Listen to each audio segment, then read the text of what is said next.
o le atu mai luma le Molimau na ua fai masui o le aiga i nei afu sa Tauiliili nei Niusila. Whaftai fo i whaloalo le tātou aiga ua whaia ma leo le tātou aiga i sauninga o Merita.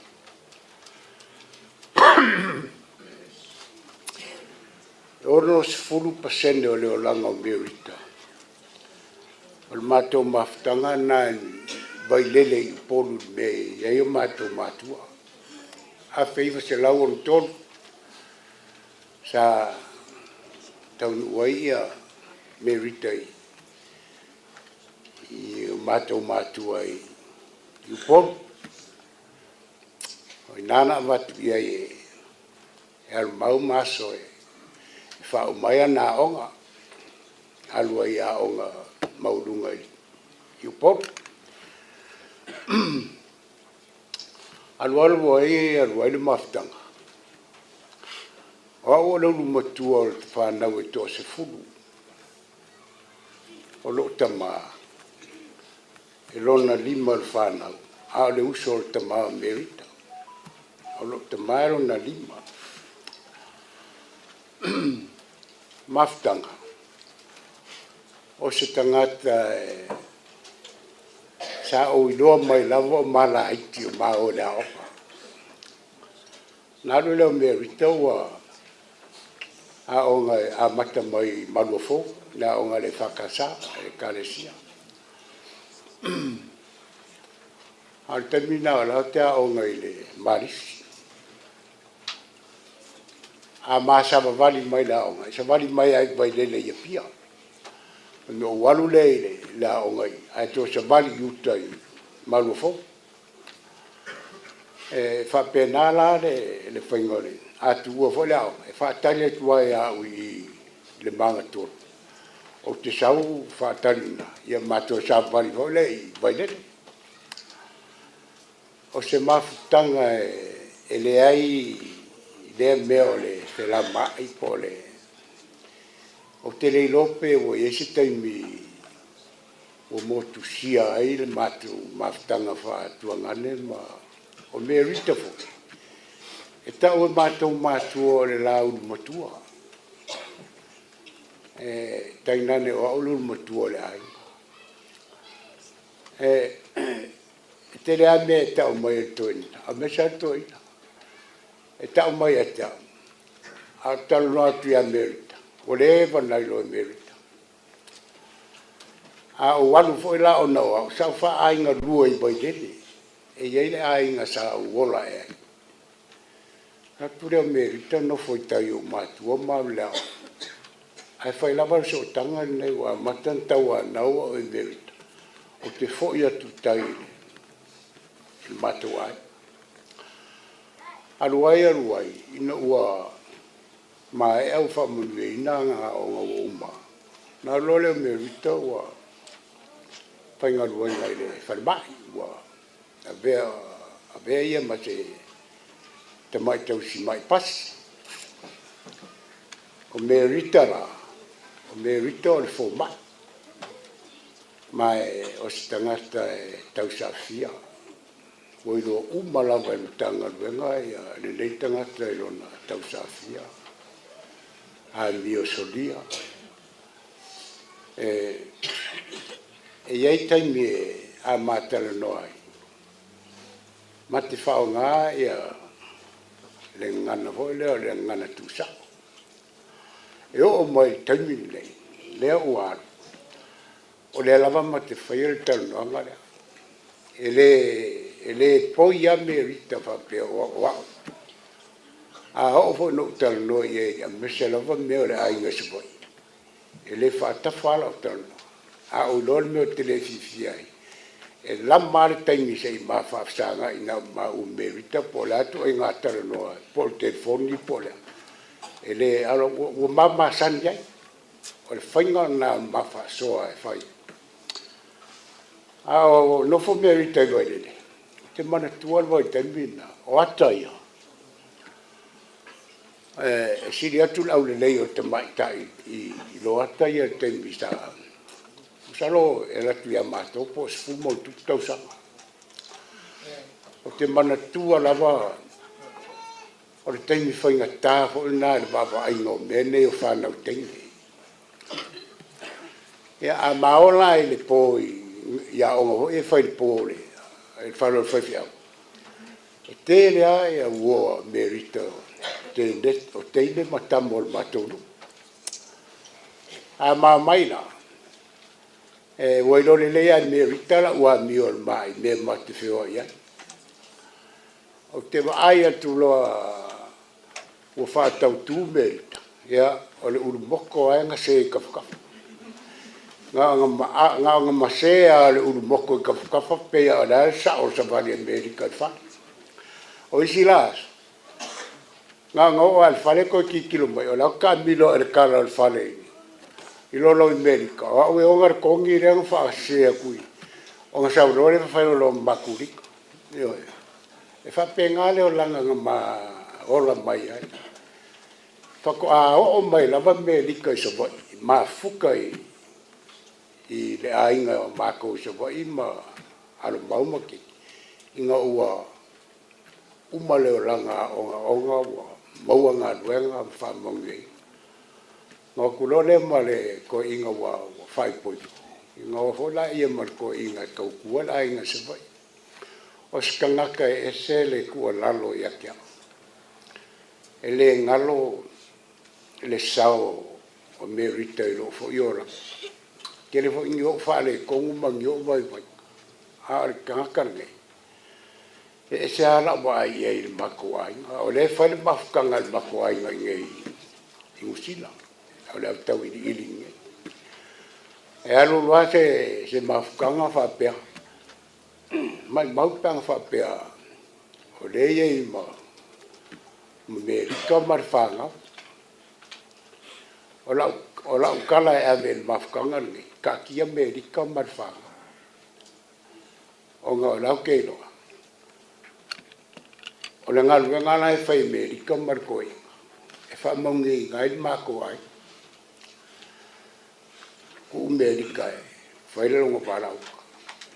ai whai kako a kongu e sikai io nga o maila ia la ngala e o le siaso karua ingeia e le Molimau o kere i loa sau kangi mai au skadi o ki ngā inga lo makua o ke fai mai o le taxi nga baku ia o anko o le lo makua lau abe fan ba ya sara ngonga lo fangongo e ka mai o le bange a foi le pa io sang e le mo fango o so nga fia lua i le saka o ko maka e le fango o alu le kavan sau kalo ia va ke mai kua awae o la ka o ko no fio ya ai ke o mo le ave kavan o wanu lo ia mau e man makoan aku o la ka o ko mai le ke le ngau mai mai a akalo o mangkua ia so ia pe o alu e mai se ku per falma isamo e vai mai lo la kuku lo ma aka ngau aka fai mai wa o kuri mai fo o ko inga se kupe o fa kula e o la fai fala de la fai mai ai se kupe va que me fa pe ngau ngau vi e karia e aka pole ia o le pole le ai ka ki mari e fua le ka ia inga le o fai o skangaka fo i o si ai e si ama ka mi makalo o ke foi o la inga le o ka i o ka ko i bai ngeia ele mau o el ka mau ai ai ku ele mau e mau le si ai ya o fai mai la ia la o lunga no fio o fa e isi me ke mga o fi ka lo mai ya o ka kwai ai fai mai Merita wo fia wo whalongo e koe fo i mai usi wo whalongo lau e koe aru mafukanga o whakia lau o koe mafukanga whapewa o ki saulai ki le mafukanga ai fai mai mai o e whaitaka o ainga le mafukanga hawa o leo koe lama lo manos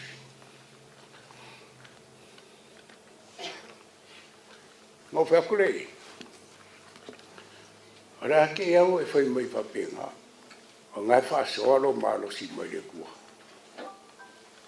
o ke loa ala e a mai le kua malo si ake oi i le kai e ongo karangoa mai a whapenga e ngofo ala ia au ke le i kuua le whai mai a o laku i kua nga whaile i ke ngeke e viria e ke sau karangoa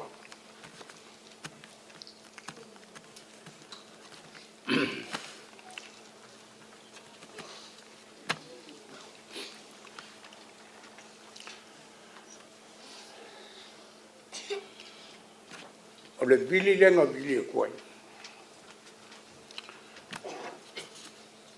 o le vili e kau aku haru e rika o se venga ngā sili ngā mapu e vili aku le naropo le koe ki kao le lima mawar ke fongi babe au waru me rika pe mangai ni nguke koe kangi ke fongi o laki whai kau o session mako ainga lau koe vili a koe kau aku me rika au kango o le ke fongi e kau aku ia maua walu le kua ngange makua o le mako ai le babe aware lenga ke o ngei la sko nga in ke aku sau whalongo o se venga o sili o nga mafa ia o le kako wala aunga o le o singo ai inga ua o mafa o fausa puku mai o ngei mea o mankuana i o le karara le mako inga pai mai vai o so se kaimi lama e se puku mai engi whai kā pongki ngā o le mea kaunku a wā are se puku mai whai kā e le ona le mawhauwhau waange le pa i o sau ko aula le mawhauwhau o le ngaka pe a se puku mai engi me whai kā o whare mo mawhauwhau i le mea lea mo mawhau ka lofa le ngei kua whinge ngei ki ngā o Merita o le ki ngā piko i makua leo le ainga sa kau ili o le koe ngei o le koe kai o ka maika o ia o le fua o ia o le wālasi kou o le mako ai e le kuanga i aku le sa ka uen Molimau e le whanga sa o mori le kingo askasi o kua whawhinga i Samoa ngō sa ua whakia ko kere la inga lai Samoa e whaia le aso whalua hau ke mga o e mauki ngoa e lama lua malo si markoi o ke mangkua mele ngoa i Samoa e ke a markoi inga le le aso lua ia ai o le weekend anga e moria le uso Merita Samoa koe o mai o ingango lo ngai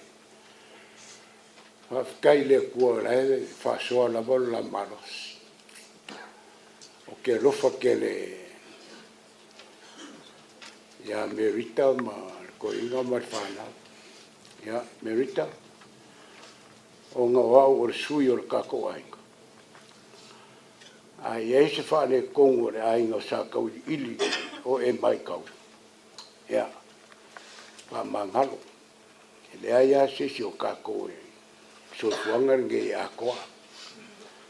ai e aru fia ia manguia la mala ka fi mala ho la mranga i fa le kongo le ainga o iai ya pa penga a fo ni mai o ka ko ai ya a lo fa alu fa ma ku ma ko ma ai ma ko ke alo lo fo ke le o ele ngalo o e lo sao ka ko ai fai ula Molimau kia wakule whafkai ngofo alo i le sungar ko inga marolo mai maro on mafkanga Merita o rua labo isi poku o kako mafkanga i usila o le labar kai mia kalkala i ma ngai man makango fio kako maf whafkai ro ko alo fai Amerika whafkai le kako ainga sa Tauiliili mori akul whafkai ake o kou ngore lango mai le aso o le kako uso al kako kua finge kako kua ngange o Merita